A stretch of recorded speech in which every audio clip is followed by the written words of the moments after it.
all we did, I did a project with Hilton. Okay. All we did was reduce the temperature dial. So Okay. before, and I'm going to give these numbers in Fahrenheit because most of these dials were in Fahrenheit. Yeah. You would have a range of about 40 to 50 degrees in Fahrenheit that you could adjust. Okay. Yeah. We reduced it to 20. Okay. By reducing it to 20, I think we reduced by about 80% Okay. the number of times people would turn the dial. I see. And by reducing it by 80%, we saved Hilton over $50 million in a few months. Wow. Because every time you turn up the dial Yes. to turn on the heat, you have to reboot the whole heating system. And that's an energy cost. Right? And so by doing something simple, like just changing the numbers on the dial, we were able to save the company $50 million. Right?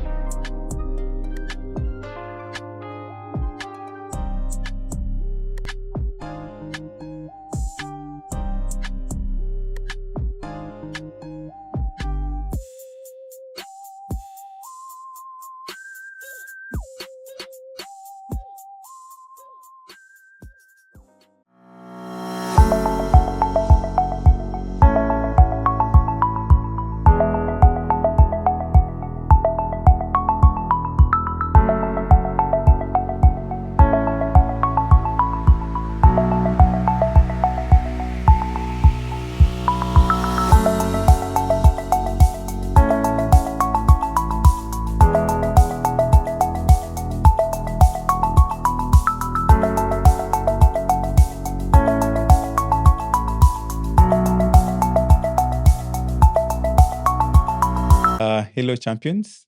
Welcome back to another episode of Chpter Champions, where we're able to bring you some of the most amazing journeys of entrepreneurs, not only here in Kenya, but from Africa at large. And today we're joined by an amazing entrepreneur, venture builder, and also investor. Had to even write down some of these accomplishments, so I'll just read them out. So he's a Cameroonian-American based out of Nairobi, dedicated to both building and investing in the next generation of African startups that unlock the potential of the continent. He started his career in finance in some of the largest multinational companies in the world, such as Goldman Sachs and the Blackstone Group. He's angel invested in some of the most amazing startups in the region, like Uncover, Zeraki, Chapi, and Tushop.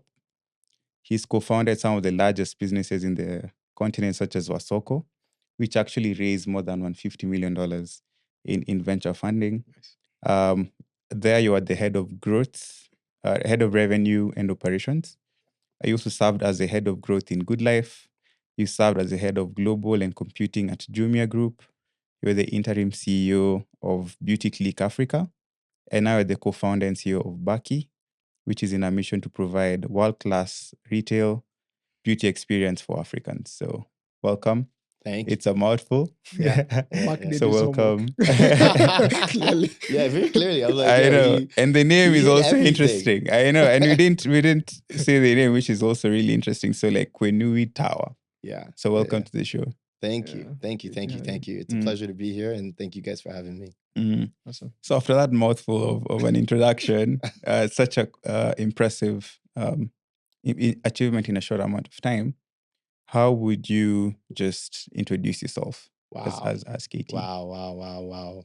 Where to begin? Yeah. I would say that I'm a third culture kid.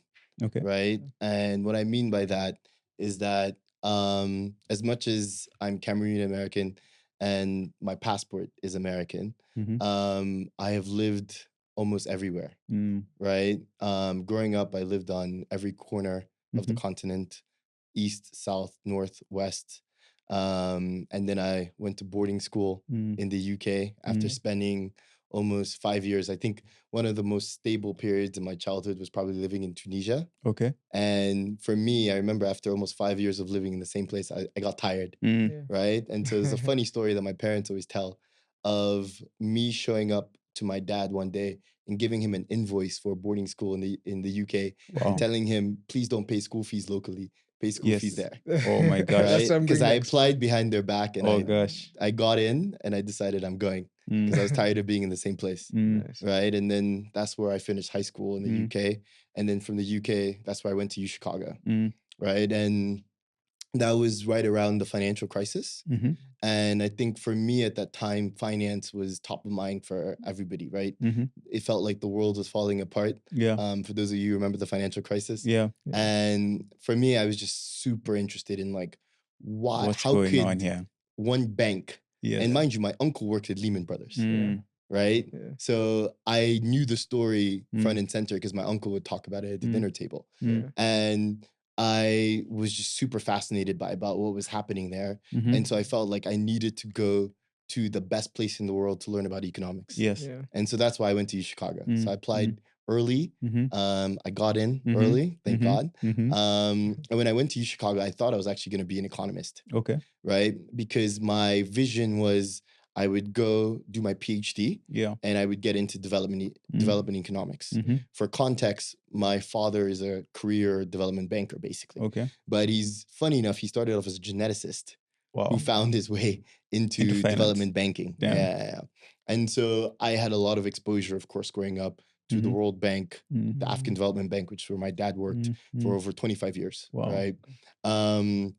But I knew that I didn't want to go into development banking Mm. because I saw his frustrations Mm. of lending to governments Mm. Yeah. where the private sector Yeah. is really where money should have been going. Mm. And the way that these organizations are structured, Mm. right, putting the IFC aside, Yeah. right, many organizations like the African Development Bank just do a poor job Mm. directing capital to Yeah. the private sector. Mm. Yeah. And so I knew front and center that that's where I wanted to go, Yeah. but I just didn't understand the tools of how to get capital Mm. there. Mm. And I thought economics was the way in which I'd be able to do that. Mm. But U Chicago taught me Mhm. that there was this whole world called investment banking, Yes.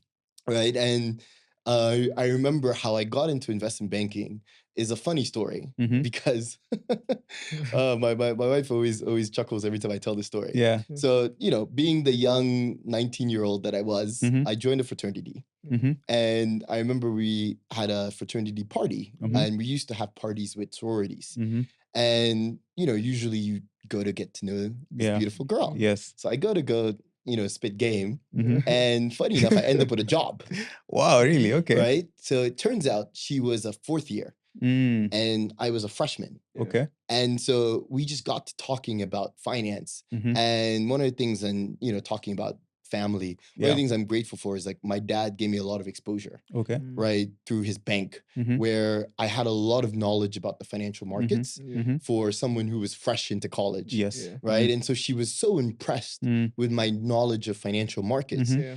And she told me about a U Chicago alum Mm. who had started one of the very first renewable energy investment banks Okay. in Chicago. Mm. So my very first internship / job Yeah. was working for this guy Mm. who at the time, of course, he couldn't afford Mm. real analysts. Yes. So he would just get Mm. college kids and train us. Mm. So I got one of the best trainings because he was an ex-Morgan Stanley Mm. investment banker Wow. who'd started this business. Mm. And so that was my foray into investment banking. Okay. And I did that for just over a year. Okay.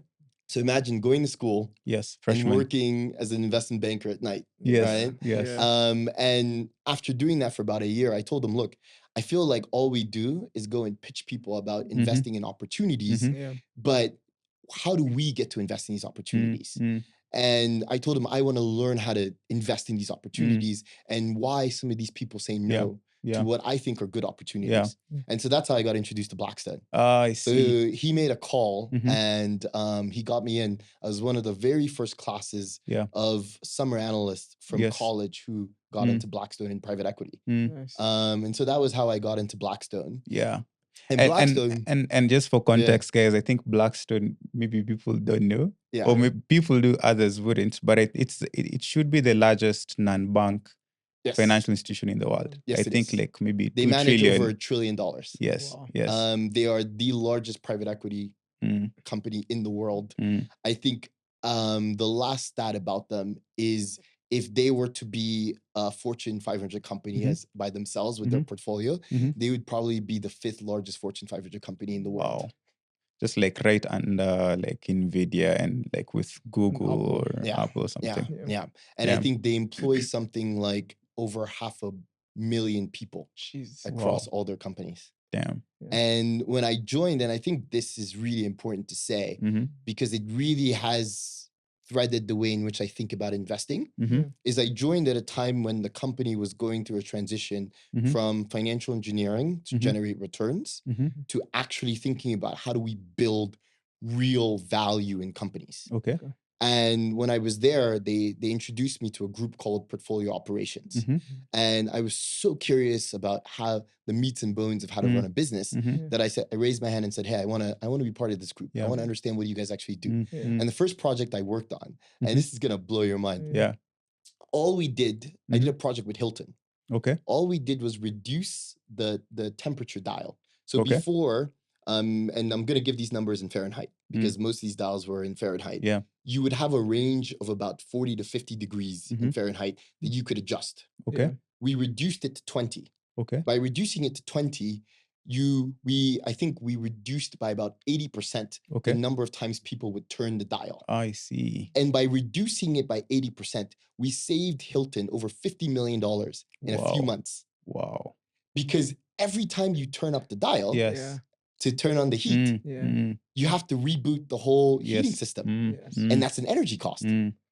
Right? And so by doing something simple, like just changing the numbers on the dial, we were able to save the company $50 million, right? And so that's just really about paying attention to detail. And so I think one thing that you're going to see in my story that I love to do, and it's a part of the learning from Blackstone, is like really just paying attention to what are those minor details in a business that nobody pays attention to.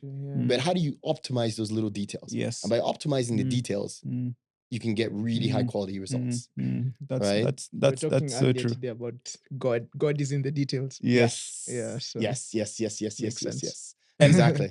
And there's something else which we had a conversation with you earlier, and you explained it really well. Something like looking at the story behind the story in investing, and you had this crazy story of how you made something like $1 million or something in school because of the oil. I think you can just speak about that and just the need to just read beyond the lines when just making any decision in investments and in business. Yeah. So in college, I started a hedge fund with a few friends of mine, and so this was about our third year in college. So this was after investment banking, Blackstone, and I thought, I could probably do this myself, right? A little arrogant young college guy. And so we had two strategies. We were, fell followers of Buffett, and I still, of course, admire Buffett. So we had value investing, and we had what we called merger arbitrage. And if you think about the context in value investing, one of the core things about value investing is really making sure that you understand the business you're investing in. And at the time, fracking was just becoming a big thing in the US.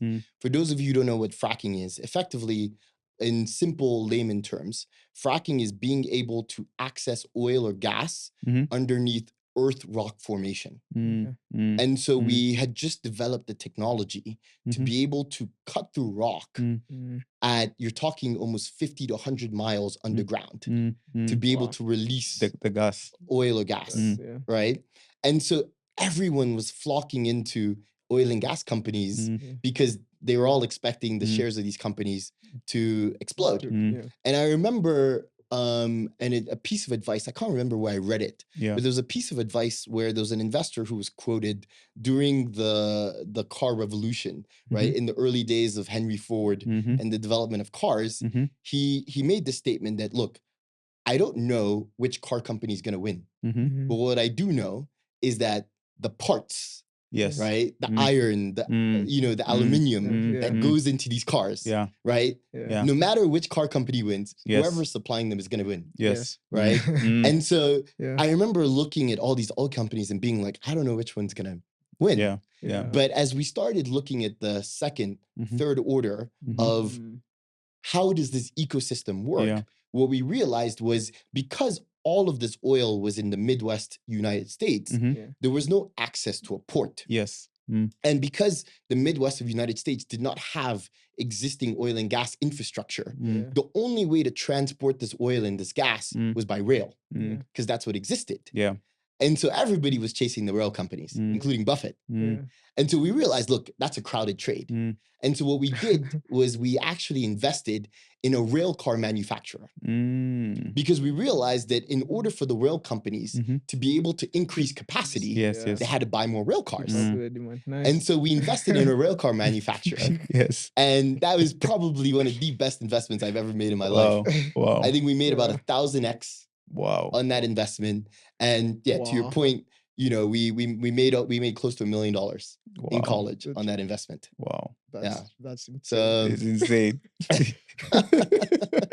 so But following that story, so like from this time, so this is you're in college, I think maybe now like third year or something, and Blackstone decided to do it by yourself. And then how did you end up at Goldman Sachs? Sure. And then you can link that to you're in Goldman Sachs, man. Like this is like what, like top 10 banks in the world? Yeah. So how did you end up coming all the way to Africa to start something? Yeah, no, that's a really, and it's good that you introduce God, because God is the theme in every big move I've made in my story. So how I ended up at Goldman was I realized, and this was through, you know, honoring your parents, right? The Bible tells you to honor your parents. And my parents were like, look, we see that you are being successful in the things that you're doing, but you need to be trained. You don't have proper training. Right? And I mentioned earlier, right? For those of you who know Daniel Yu, CEO of Wasoko, right? Daniel is one of my best friends. And if you look at, I'll come back to the story, but if you look at Wasoko, part of the value that we were able to create in Wasoko was the fact that even though Daniel didn't have formal training, the formal training that I was formed at Goldman is what gave me the foundation to be able to be a good operator. Right? But at the time when I was in college, I didn't know this. Right? I thought because I'm successful, I should just go and build. And so one piece of advice that I always tell people is that take time to learn what you don't know. And just because you're successful early doesn't mean you're always going to continue to be successful. Because you need a foundation. Right? Actually, just sorry to catch you, there's a point which I feel is important to make. I think it's Charlie Munger who says this, that sometimes early success can be the worst thing that happens to you. Very true. Because you think it's easy. Very true. And you don't understand the science that generates Look at success. actors and actresses, right? Some of the most successful actors and actresses that were successful very early, where are they now? I mean, for those of you who are old enough, look at Bow Wow in music. Bow Wow was so successful when he was younger. Where's Bow Wow now? Right? So exactly to your point. You underestimate Exactly. what it actually takes. Exactly. What it takes to longevity, to succeed over a long period of time, and to be consistent, irrespective of environment. And so one of the best pieces of advice I got was my parents told me, humble yourself and go work for someone, right? We know that you can be successful by yourself, but go work for someone. And so at the time, I knew that I wanted to be investing. And so there was no other place on Wall Street that would give you capital as a 20-year-old. Mind you, I was 20 years old, right? And my boss at Blackstone told me, there's no other place on Wall Street that's going to give you capital at such a young age other than Goldman Sachs. And so he made a few calls, got me into Goldman Sachs, the power of your network, right? And at Goldman, I got into what is probably one of the most storied teams in the history of Goldman Sachs. For context, my team, and this was before my time, my team made $9 billion. At the time, Goldman was doing probably $30 billion in revenue. So he did about a third of Goldman's revenue. It's a team of 10 people. Wow. Crazy. Wow. Investing. Right? And so when I got there, I said, okay, these are the people I want to learn from. Right? And so that's what I did. And true to my mentor's words, within 6 to 9 months of me being at Goldman, the guy who hired me quit because he didn't make partner. And I was left managing our energy book. And to mind you, this was like 2014, 2015. Wow. And if you go and you look at oil charts, oil was trading at about $100 a barrel. By 2016, oil was at 29. Imagine managing a $2 billion energy book with oil doing that. As a 21-year-old. It's a nice right? It was insane. Right? So how I got into Goldman was, you know, I wanted to be in a place where I could learn. Right? And to your point about how did I end up in Kenya from Goldman, about 2-3 years into my time at Goldman, I felt very strongly in my spirit, you know, that I needed to leave. And at first I thought it meant I needed to leave Wall Street. So I applied to Facebook. I Okay. applied to Google. Okay. Right? For those of you who Big worried tech, about Silicon rejection. Valley, yeah. Right? Imagine being from Goldman Sachs, working one of the most storied investment teams. Yeah. And then you get rejected from Google. You get rejected from Facebook. Right? I got rejected from a bunch of companies. Right? And I just kept remembering being like, why, Lord, like, why am I being rejected from all these places? And what I didn't realize was that the Lord was telling me, just wait. Right? And so let me tie this back to something earlier. In I think it was 2013, 2014, I flew to London to go visit my cousin. And while I was in London, I went to a startup event. And at that startup event, I met a guy, Charles Waller, who's the founder of a company called Move Me Back. So for those of you who know Move Me Back, I was one of the first profiles on Move Me Back. Okay. Signed up Okay. because I thought he was a cool guy. Yeah. Didn't think anything of it. Forgot about my profile. Fast forward, this is 2017. I get an email from Move Me Back telling me that Jumia is interested in my profile. Wow. And I was like, what profile? I'd forgotten that I created a profile on Move Me Back. Okay. And so I go and I'm like, who's Jumia? Right? Because I didn't know anything about the African startup ecosystem. And so Jumia had apparently seen my profile and realized like, oh, this guy's at Goldman. And at the time, Jumia was hiring anybody who was Goldman, McKinsey, BCG. And they wanted me to come build Jumia Global, right? Which was their cross-border e-commerce platform. And so I basically got scouted by Jumia. And I was basically told, you can come to Kenya, you go to Nigeria. My mom was like, please, you're never going to Nigeria.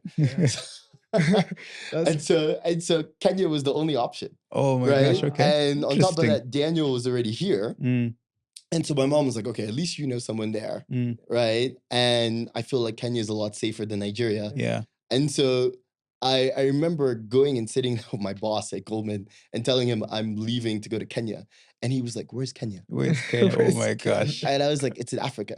And he told me, I think you're burning out. Yes. I'm going to give you 2 weeks off. Don't think about your decision before you commit to this. Yes. And even after I told him I'm fully committed to moving, right? He told me, look, I'm going to keep your seat open for a year. Okay. If you change your mind in a year's time, you can come back. Yes. And I think that's such a kind thing for him to have done because it took off the fear of leaving. Because I knew even if I failed, there was a place I could go back.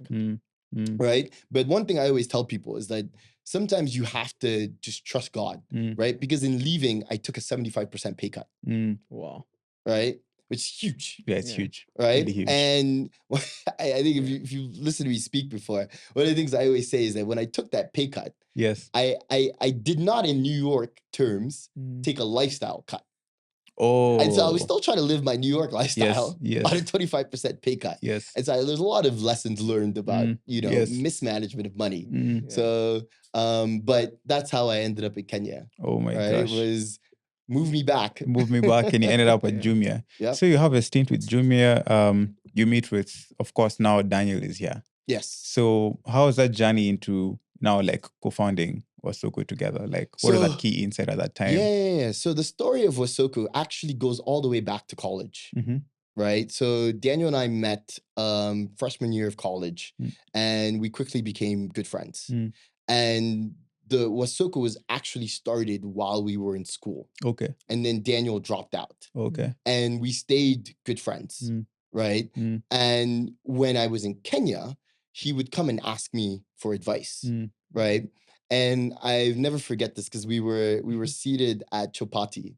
You know the Chopati in Westlands. So we go to lunch at Chopati in Westlands. And at the time, Jumia was just getting ready to IPO. And I was frustrated because I was like, Jumia is not ready to IPO. Yeah. Right.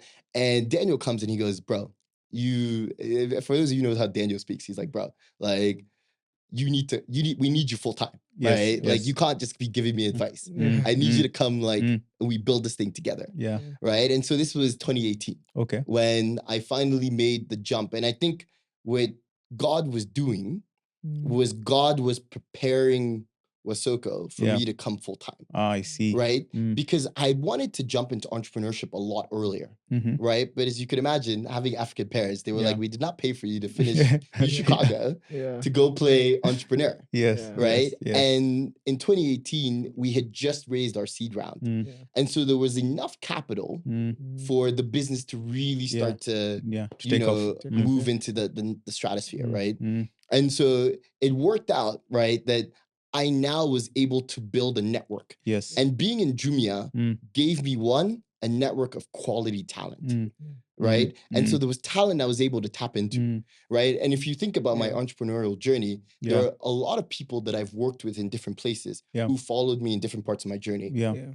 And so a lot of the people who helped me build the foundation of Wasoko Mm. actually came from Jumia. Yeah. And so there was value in my time at Jumia Yes. that I Yes. didn't even realize, Yes. right? Of why the Till Lord later. put me there, Mm. right? To be able to Yeah. bring these people along to then build the foundation that we built. Mm. And that was Right? relevant because of e-commerce as well. Exactly. Yeah. It's Exactly. hard to find talent. That's- Exactly. And if you yeah. think about it, at that time, Wasoko was making the transition from being a predominantly SaaS-focused business to actually building out the distribution infrastructure. Yeah. Mm. And so if you think about it, as a SaaS business, the majority of the team was just mostly tech. Yeah. Right? Yeah. And a lot of the guys on the team didn't have actual real operational experience. Mm. And the work that I was doing at Jumia Mm. was literally just soups to nuts. Yes. Like, how do you get products physically Yes. from Moving. China Mm. all the way through by Mm. air, by ship, Mm. Yeah. through Kenyan customs, Mm. by road to Mm. Nairobi, Mm. last mile to the Mm. customer. Mm. Yeah. Like, we had to figure out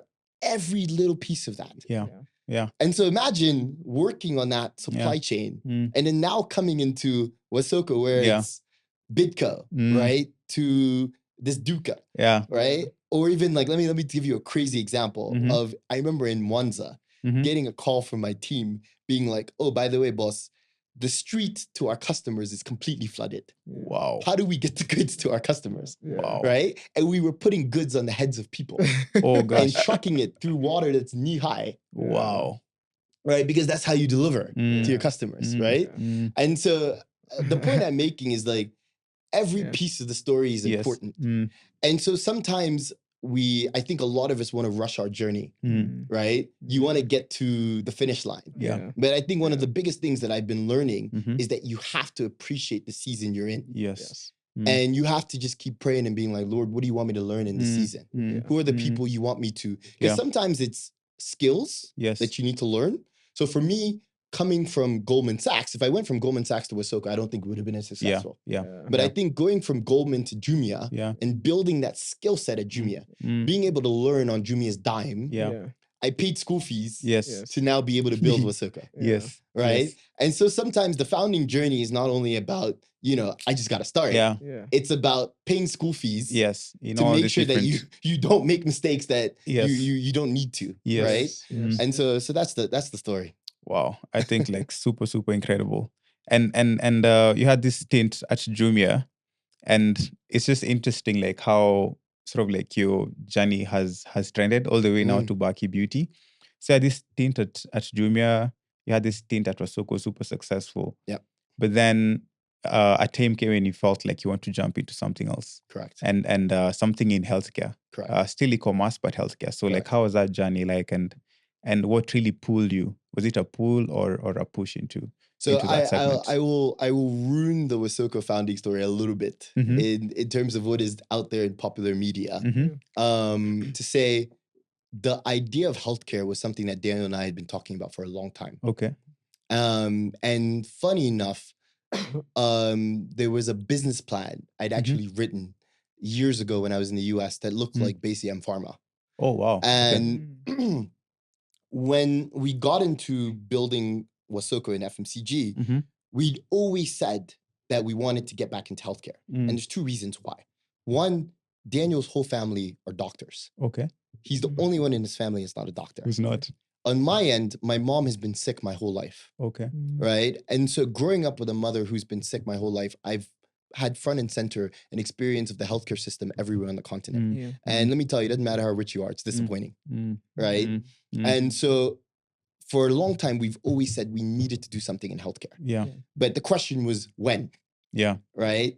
And I remember when COVID hit, we started asking like, is there a way in which we could use the infrastructure we were building to better serve the healthcare market? Yeah. And at that time, right, the B2B e-commerce market was hot. Yes, right? very hot. Yeah. Yeah. Right. Twiga Yes. moved into the FMCG space, right? Market Force raised Yeah. 40 million. So our Mhm. board was like, guys, you can't be distracted. Okay. Okay. We need you to Okay. focus. Okay. Right? There is war on Secure the every bag. side. Yes. On every Secure the side. bag. Exactly. Yeah. And so Yeah. I remember thinking like, okay, all we need to do is stabilize our ops. Okay. And part of stabilizing our ops was being able to prove that this model can actually be profitable. Mhm. And I remember we successfully did that in Rwanda, Okay. where we turned the profit in Rwanda. Mhm. And I think that was like late 2020, Okay. early 2021. Mhm. And you can imagine in the pandemic Yes. doing this, Yes. right? Mm. Where everyone was saying, pull back on lending, Yes. Yeah. Yes. right? And we kept lending to our Mm. customers, Mhm. right? We were worried about masks. Yes. How do we ensure that our, Yes. our frontline workers were not getting sick? Mm. How do you convince frontline workers the importance of wearing masks Mm. when someone is out in the middle of Dar heat, Mm. right? Mm. And he's Yeah. like, this thing is uncomfortable, Yes. Yes. right? Mm. But we had to, amidst all of that, prove that the model could be profitable. Mhm. And once we did, that gave us the impetus to be able to now start to bring in more senior talent. Okay. Right. And so the story of 2021 Mhm. was starting to shore up our management team, which was now freeing up Daniel and myself. Mm. And so as I started to free up a lot more of my time, Yeah. that's when I started looking at angel investing. Okay. And so angel investing initially was for me to kind of dip my toes back into the healthcare space and to start to learn. Mhm. Because what I said was, look, I don't want to just go build something that looks like what is out there. Yeah. I want to actually be solving a problem. Yeah.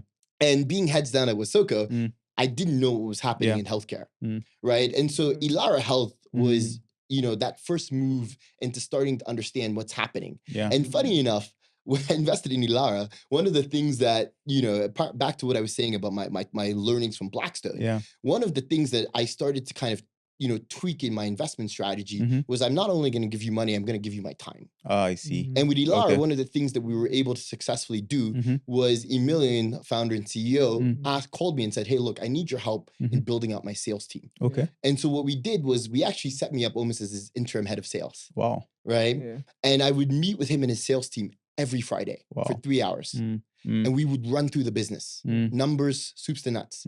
And we were able to successfully scale the business just through doing that. Yes. Nice. Right. And so what I started to realize was Yeah. that what I could bring to the table for other founders was more than just capital, right? Was a repertoire of experience Yes. Yeah. where I could say, hey, don't make that same mistake, Yeah. right? That Yeah. I made. Mm. And so healthcare was something that I'd already been thinking about for Okay. a long time. Okay. But the question was, how do When? I get into it? Mm. And mid 2021, I felt the Lord telling me, like, you need to go. Right. But what I was saying was like, Lord, we need to raise the Series B. Right? Yeah. And so I remember when we were getting to the close of our Series B, I kept asking myself, I'm like, how am I going to have this conversation of I'm leaving after raising $125 million?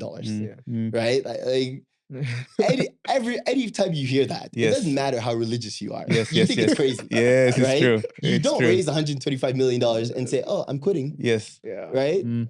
And so I just kept being like, Lord, how am I going to explain this? Mm. Because I was quitting to go help build a corporate. Yes. So it wasn't like I was quitting to go like start something from scratch. Yeah. Yeah. I was quitting to go help Good Life build out their e-commerce business. Right. And what was happening was as I was spending more of my free time in 2021, Yeah. I joined Good Life's board as an advisor to help them go digital. Yeah. Because when malls locked down, Yes. they realized, Yes, oh, actually. It was COVID was a big Yeah. push exactly. for guys to go digital. Offline cannot work by Yes. itself. Yes. You need an omni-channel solution. Mm. And they didn't have the talent in-house Yeah. to really build online. Yeah. And so they brought me on. Mhm. And let me tell you, God works in interesting ways to make Yes. this happen. Right? If let me give the full story. I don't think I've ever given this full story. Mhm. My cousin on my mom's side, Yeah. who is about 5-7 years older than me, never met her my whole life till in 2020, she happened to be in Kenya teaching yoga. Okay. And then the border shut down. Wow. And I got a call from my mom being like, hey, your cousin who you've never met is stuck in town. Kenya. Oh Yeah. gosh. You guys should connect. Yes. Yes. So I connected with my cousin, and she happened to be living with one of her clients who was like, I'm sorry, you're in Kenya. Like, I don't want you paying Airbnb or hotel fees. Yeah. Come stay with me. Yeah. Yeah. And through her staying with him, she met a bunch of people. Yeah. And one of the people she met is this guy named Frank, Okay. right? Who's in private equity. Mm-hmm. And so I had dinner with Frank and we hit it off, right? Yeah. Being investors. And Frank invited me to an investment dinner he was having in his house. And that's where I met Biju Mohandas. And for those of you who are in the healthcare space, Biju used to be the global head of healthcare investing at IFC. And he was moving from IFC to Leapfrog. Okay. And they were just thinking about the strategy. So Biju invited me to come help them. Okay. And if you recall back to Yes. the business plan that I'd written, Yeah. that business plan Many is years exactly ago. the business plan we executed for Good Life. Wow. Wow. Because Wow. the business plan I had written in like 2013 basically was, how do we use existing pharmacy infrastructure to build an e-commerce business on top of that? And that's exactly what we did. Wow. Crazy. Wow. And so the Lord had planted the seed Yes. in Many years ago. 2013 Yeah. and was Yeah. watering the seed along the way Yes. Serendipity. Yeah. to this is- 2021 Yes. where I met Biju. the dots connect. Looking back.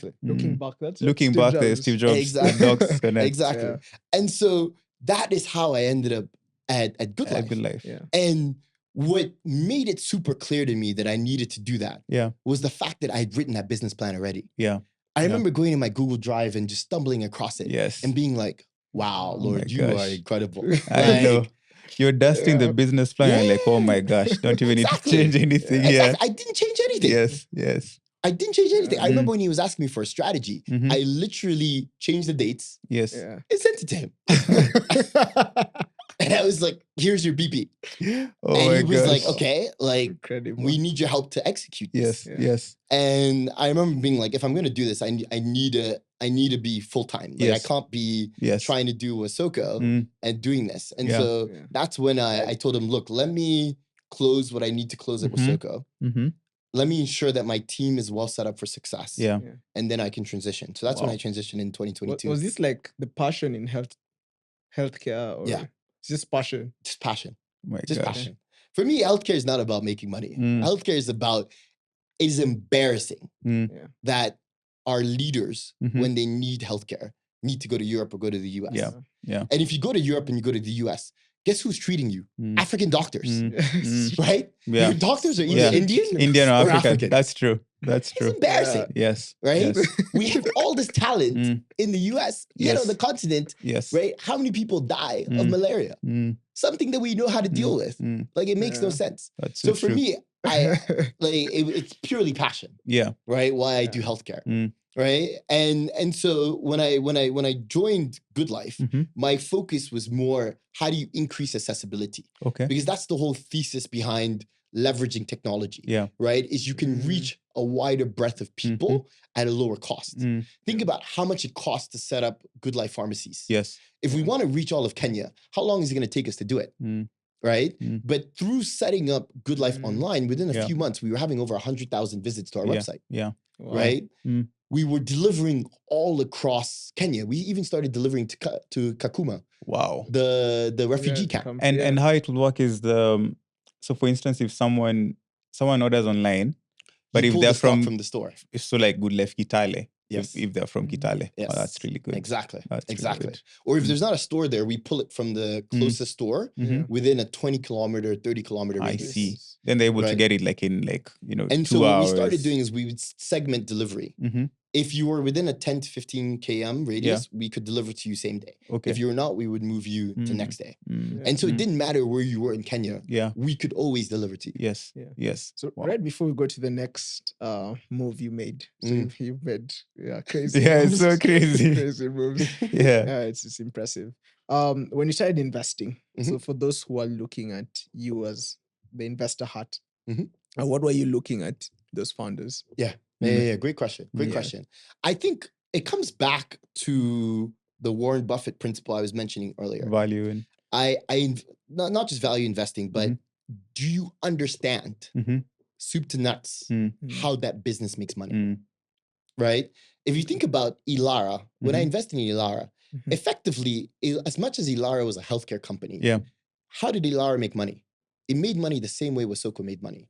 We take healthcare diagnostics equipment, we source it wholesale from global suppliers, and then we sell it to clinics who need diagnostic equipment, right? So it's effectively wholesaling, but for diagnostic equipment. Yes. So it's just wholesaling, but in a different business context. And so what I always look at is I look at, do I truly understand that business model, number one?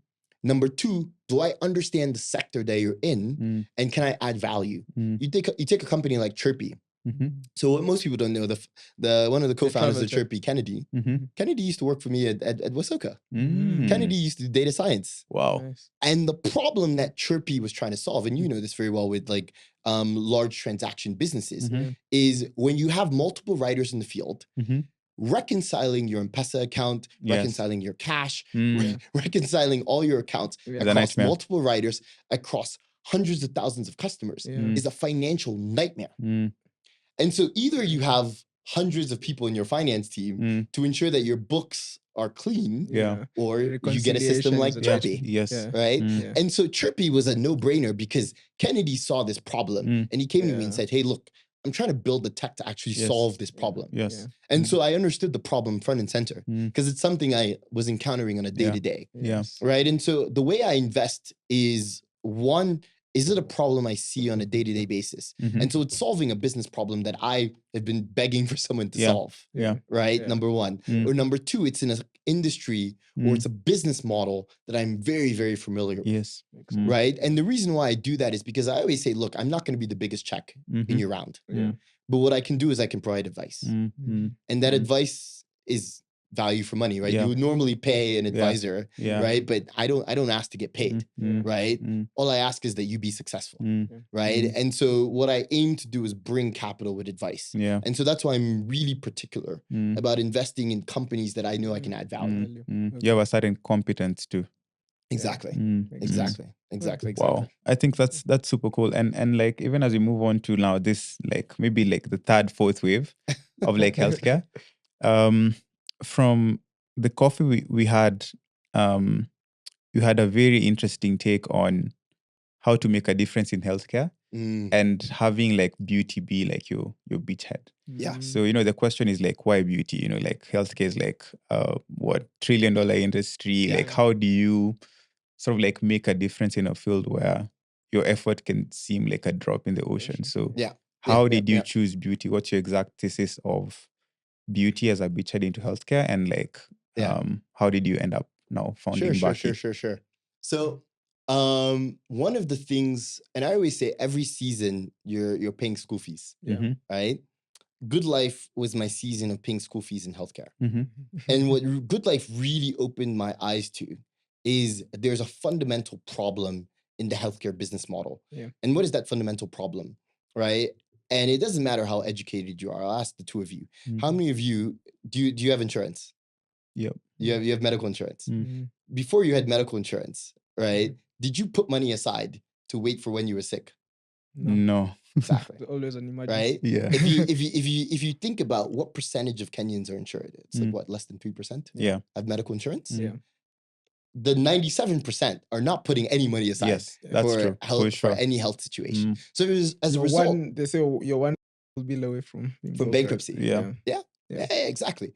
And so as a result, what ends up happening is that you have this, big problem in healthcare where your customer doesn't have the money to pay for your service. But your customer needs your service. From a supply perspective, think about the healthcare supply chain. From a pharma perspective, the 99% of the pharmacology that we consume is imported. Yeah, that's true. Right? If you think about the supply of human capital in healthcare, where is most of Kenya's healthcare and human capital going? It's going to the UK. It's going to the US. It's leaving the continent. And so as a result, the cost of getting good quality healthcare professionals is expensive.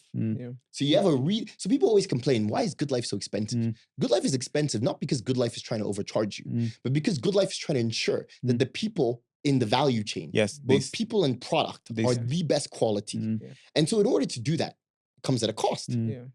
Right? And so what I realized was that the Good Life business model has a problem in that unless you can get someone to cover the cost of it or subsidize the cost of it, your ability to scale is limited. Yes. To the Right? people who can afford it. Yeah. And so then I started kind of paying attention to like, okay, if you look at South Africa, why does Discam and Clicks have such a massive beauty business? Clicks, yeah.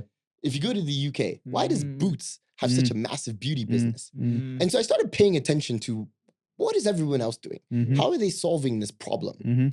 And then something else that was happening, and this comes back to just like spending time understanding your customer. So I would go and I would sit in our stores. And one of the things that I would realize is that we would get a lot of customers coming in asking about, hey, I have this pimple. And it's so interesting, right? And it's not a Kenyan thing, it's an African thing. As soon as you have doctor in your name, everyone assumes you're a medical doctor. And you can solve everything. That's true. Right? That's true. And so they come to the pharmacy. Doctor in theology. Exactly. They come to the pharmacy and like, Daktari, Yes. my acne is acting up. Yes. What do I do? And this pharmacist is looking at them like, I have no clue. Yes. Right? And so I started to realize that there's this section within the beauty space, med beauty, that is undertapped. Right? Yeah. And so we started looking at how do we start to introduce beauty professionals into the space, right? And to Good Life's credit, right, they started to listen to me. But the problem is, you know, when you've invested in a company with a certain thesis, it's hard to just halfway through the story start to change your story, right? And Leapfrog and the guys who run Good Life, I mean, amazing guys. Their thesis was, can we build the pharmacy as the hospital? Yes. And so effectively, can we have doctors there? Can we have the labs with the pharmacy and then solve that as a one size shoe fits all for the healthcare space? And so beauty was like basically you're going off the beaten path, right? And so as much as they you know entertained my craziness of like, let's explore how do you now start introducing med beauty, right? They weren't willing to fully invest. Okay. Right. And so I was able to test out the idea within that space, test and learn, but then realize that unlike the UK, the US, and other places where consumers are already in the habit of going to the pharmacy for their beauty needs, what I realized was the vast majority of beauty customers were taking those questions to the beauty stores. Yes. Actually, and the beauty stores are ill prepared. Yes. It's just a retail, to them, it's just, you're just a retail customer. Exactly. It's like selling shoes. Exactly. Exactly. And so what I realized was I needed to take the DNA of designing a pharmacy and bring it with the pizzazz, right? And what I mean by pizzazz is if you think about how beauty companies market themselves, right? There's an oomph. Right? There's a sophistication and elegance. Right? And like in a pharmacy space, like pharmacies are not, you don't want your pharmacy telling you want to be sexy. No. Exactly. Exactly. It's very like, you know, it's like, it's very, you know how medical spaces are. It's white, it's clean. It's all about like sterility. Very right? Exactly. But effectively what we're trying to do at Baki is combine that sterility and that medical expertise with the sexiness of beauty, right? And that's what we try to do with the brand, right? And so effectively, Baki was born from me seeing this problem and then looking at our shelves and saying, the shelves at Good Life, and it's not their fault because most of these brands do not have a presence in the Kenyan market. The vast majority of skincare, hair care products produced globally are not made for Black people. Right? And so they're just a reflection of the market. Right? And so one of the principles I said with Baki was, look, we need to bring expertise and we need to combine it with products that are actually designed to work for Black skin and Black hair. And that's the journey we're on. And that journey is going to require us to bring my e-commerce experience. That journey is going to require us to bring my distribution experience. Because you need to figure out how am I bringing products globally into the Kenyan market? How am I enabling small brands like Uncover to not only distribute through Baki, but distribute offline? Because if Baki is where they end, Uncover is never going to be the largest skincare brand in Kenya. But they need offline presence. Because 90+% of the beauty market is happening offline. Yeah. And so if I forget about offline, I'm missing a large part of the market. Yes. But the cost of serving, right? And this is the power of what we've been trying to build with B2B e-commerce, right? I'm sure this is the same vision you guys had with Market Force, right? Because we've seen this with Jumia, where you can't serve the mass market consumer with e-commerce. It's too expensive. You need to use the existing retail infrastructure to serve that customer. And the only way you need to do it is you have to be a distributor to these guys to build that relationship. And so fundamentally, for us to be successful, we have to combine online e-commerce that's serving the middle class and the upper middle class with offline distribution that looks like Wasoko. That's how you build B2B2C to get into the mass market. And that's what we're doing. Right? But if you think about the thread there, I paid school fees at Wasoko to learn distribution. I paid school fees at Jumia and Good Life to learn how to build e-commerce in the space. And now those things are coming together. Together in Baki. Wow. I think that's super impressive. And even as we go into the next thing, which I feel like it's one of the areas Baki is doing really well now, is sort of like your go-to market and also how you're acquiring your customers, how you're building the brand. And you're really leaning on social media as an engine for just that top of the line, people knowing what Baki is doing. So how's that journey been like? And building a company in 2024, like what are some of the tools you're seeing you can really, really tap into now that can give you a competitive edge? So I'll say two things. One, there's no exception to having amazing people. If you think about the Baki team, the Baki team is not just me, right? The Baki you see is the collective of my team, right? And one person that definitely needs all the shout out in the world is our head of marketing, Sophia. And if any of you try to poach her, I'm coming for you, all right? I'm coming for you. And so Sophia is the creative brains behind Baki, right? She is in mind when it comes to content, right? And I think one of the things I did for her, and I think this is a lesson that I teach a lot of founders that I coach, is you have to hire amazing people and get out their way, right? Just she and I clash about budgets all the time. But sometimes I realize that I have to take my step back and take my worry of I'm trying to optimize cost and just let her be a creative, right? And one of the things we said very early on was to be successful online in the beauty space. If you think about all successful beauty brands, you think about LVMH, right? LVMH owns Sephora, one of the most successful beauty retailers in the world. What makes Sephora so successful? It's the brand. People want to be associated with Sephora. The pizzazz I was talking about, right? And so what we said is that we can't just think like a retailer. We have to think like a media house, right? Because we have to be really successful at media. And at the same time, we have to be really successful at retail, right? And the two have to complement each other. And so the content that you're referring to is, we said to be successful, content has to be the core of who we are. And that content needs to do two things. It has to inform and has to inspire, right? Because beauty is on the one side functional, but beauty is also social, right? And so people want to be like, yo, did you see that funny Baki meme? Like you send it to your friends. And so you have to do a little bit of that with the, oh, by the way, did you know that like, if you don't sleep enough, you can start to lose your hair? So you need some of that shock value where someone sees a video that you've put out and then they want to ask a question. And so that's what we've built into our content strategy. And that's Sophia and her team, right? And then I'm the retail side. And so it's combining and finding the right talent in the space that, do I understand what good content looks like? Sure. Right? But am I able to produce it myself? Absolutely not. So you have to hire the best people to do that and then get out their way. Love it. Right?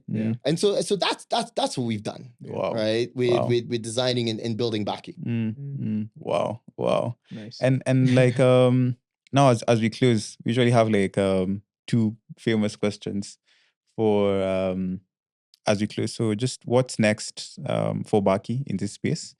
And then I'll leave Tesh to ask the final one on, just advice you'd give a young budding entrepreneur. Sure.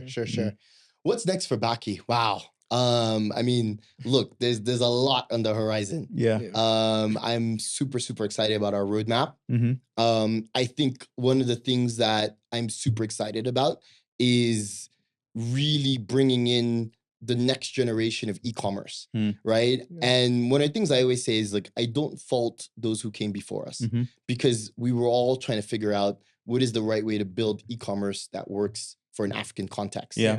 And one of the things that I would say is if I was starting Baki at the time when Jumia started, right, I would probably make the same mistakes Jumia made. Okay. Right? Because the infrastructure of e-commerce didn't really exist when Jumia was starting. Yeah. So Jumia had to build it. Yeah. I think I'm lucky in that we outsource completely our warehousing. Okay. We outsource completely our delivery, Mm. right? Think about back when we were starting Wasoko, that would have been unheard of, Yeah. right? Because the infrastructure didn't exist. Yeah. And so because that infrastructure exists, it allows us to optimize about really focusing on what makes our beer taste better. And what makes our beer taste better?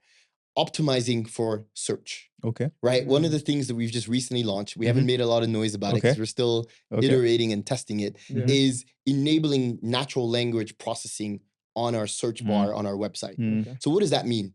As a customer, if you're looking for something about your beard, right? Your beard is stunted at a certain growth level, you can type in, how do I grow my beard into our search bar? Yes. And it will produce results for you. Instead of a product. Exactly.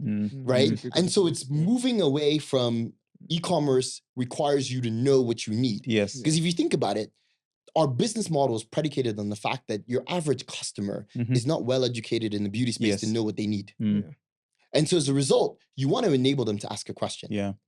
And so we've This is super cool. redesigned. I know. I'm loving this conversation. We've redesigned e-commerce to enable you to come and bring us a question. Yeah. And like Google will give you a response. Yeah. The only difference that your response is products. Yeah. Yes. And soon it's going to be blogs, videos, Yes. and information. Yeah. And so we can combine products with information all on our website. And we want to also start to do the same on WhatsApp. Yes. Right? So that is the iteration of what we're doing. Right? If you think about it, the vast majority of our customers and the vast majority of our sales actually comes through WhatsApp. Right? I remember I was telling you this that about how I want to add in WhatsApp payments into our journey. Yeah. Because what happens is we've realized a lot of customers use our website just as a catalog. Yeah. They want to come and see like, what do these guys have? What do you guys have today? Right? Yeah. And then they have a question. Yes. Yeah. So when they browse, they come in, The question ask will start conversation through a has to- conversational platform like Yes. WhatsApp or Instagram. And so conversational commerce is a huge trend that we are also looking at. Yeah. And how do we build around that? How do we ensure that you never have to leave WhatsApp to be able to complete your journey? Yes. Right? And so that's what we're powering there. And then the last bit, which is something that, and this is more just a personal thing, Okay. is one of my I have 3 big, we call it BHAGs. Oh, Big, hairy, audacious goals. Yeah. Yeah. Right? That when I said I was moving to Kenya, Yeah. I said, this is what I want to solve in Africa. Number 1, we have a youth unemployment problem. Right? And a question I wake up and ask myself every day is like, great, you're successful, but what about everybody else? Yeah. Right? And so one of the things we are super eager to do, and I love what Jumia is doing, I love that Kasha is leaning into this, is looking at how do we now start to create distributed commerce. Okay. Yeah. What does distributed commerce look like? How do I now start to enable a college student to do what I was doing when I was in college, right? And so this is putting the power of commerce in their hands, but without requiring the capital investment. All they need is a phone. And they can sell. Yes. They can sell whatever we sell on Baki to their friends, Yes. right? They can introduce Baki products to their friends. And we can do this anywhere in Kenya. Yes. Yeah. Yes. Right? And so effectively, you're creating, basically virtual wholesalers Yes. Yeah. everywhere in Kenya. That is something that, we're trying to build the infrastructure Okay. for Yeah. and Okay. enable that to happen for beauty I to see. begin. I And see. then, Later. potentially introduce other categories. Wow. But beauty is a space where we want to focus on doing that, Mm. right? And I'll give you an example of how we started executing on this. This is gonna shock you, right? This shocked me when we ran the pilot. We partnered with a barbershop in Eastleigh. Okay. We came in and we trained all of his barbers on how to identify where people were having alopecia, Okay. So where men, alopecia is a balding disease. Okay. Where, either because of stress or genetics, you start to bald very early on. And so we taught them how to start to identify the signs of that very early. And then educate the customer on booking a consultation with one of our experts. Okay. And then through that consultation, we put the products in his barbershop. So when you do the consultation virtually, you can then just buy the products. Let me tell you, Somali men Yes. were spending 7,000 shillings Jeez. buying a hair growth oil that I sell on my website for 5,500. Yeah. But because they trust their barber, they said, I'll buy it. Wow. And he's put his markup. And he's put his markup. Wow. Within a month, he was making 100,000 shillings a month selling retail from his barbershop. Wow. That is the power of distributed commerce. Right? And he was paying his barbers a commission for doing that. Wow. So now his barbers were not only making money cutting hair, but now they're making money selling product. Yes. I've done the same thing for my barber. Almost 20-30% of her monthly income comes through selling product. Wow. If she's ever sick, she doesn't have to worry about being sick. Yes. Because now she has a stream of income she can There's a rely retail on. side, yeah. That is what we're trying to do. We're trying to help people be entrepreneurs, but without needing VC capital to do it. Yes. So that is the future of Baki right there. Damn. Yeah. That's Super cool. Yeah. So last one is, and this is as we close as well. We're curious where did the name Baki come from? And why don't you tell us where guys can find Baki products? Sure. So Baki actually means two things.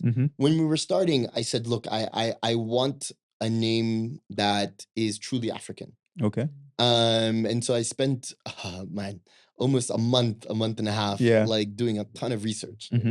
And Baki basically means black in Hausa. Okay. Oh. And so the name is effectively Black Beauty, right? But using a Hausa word. And let me tell you, and this is a story for another day. I used to be a musician. Oh, really? Yes, I used to be a rapper. Oh, you used to be a rapper, not even a musician. I used to be a DJ. Yeah. And so I do have a should drop us some buzz. next time. And so I do have a creative brain. And so Baki also stands for Black and Killing It. It's an acronym. And so if you look at our shirts always say Black and Killing It, right? Because that's what we do as Black people. Okay. We killing it. Yeah, we're killing it. Oh gosh, that's so cool. Nice. And so that's where the name comes from. All right. So tell something to your 25-year-old you. Yeah. I mean, look, as I go back to it, the best piece of advice, as I said, that I got was build a foundation. Build a foundation. And I think for me, what does that look like? Email your favorite entrepreneur and go intern with them, right? I'll give you guys an example. There's a Kenyan high school kid in the US who heard about me, emailed me on LinkedIn, and I've been mentoring him. The guy runs a $300,000 phone business in the US that we've been working on together. Yeah. I'm giving him free advice, right? Yeah. And so, do not be afraid to come and say, hey, I have time. I have skills. I just want to learn. Build that foundation, right? I think many of us just want people to put money in our business. But we don't want to build a foundation, right? And it comes back to that advice that my parents gave me, right? And I think that foundation that I built at Goldman is still paying dividends till today.